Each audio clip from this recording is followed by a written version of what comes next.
ಸಂಸ್ಥೆಯವರ English channel news line ಕೆಲಸ ಮಾಡ್ತಾ ಇದ್ದಾರೆ.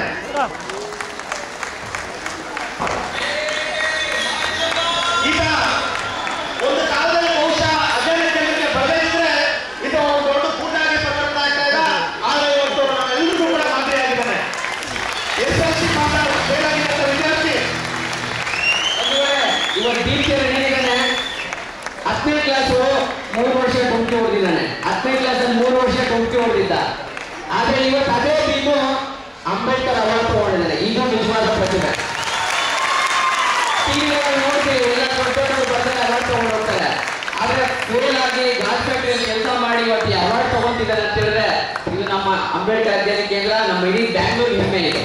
ಅದು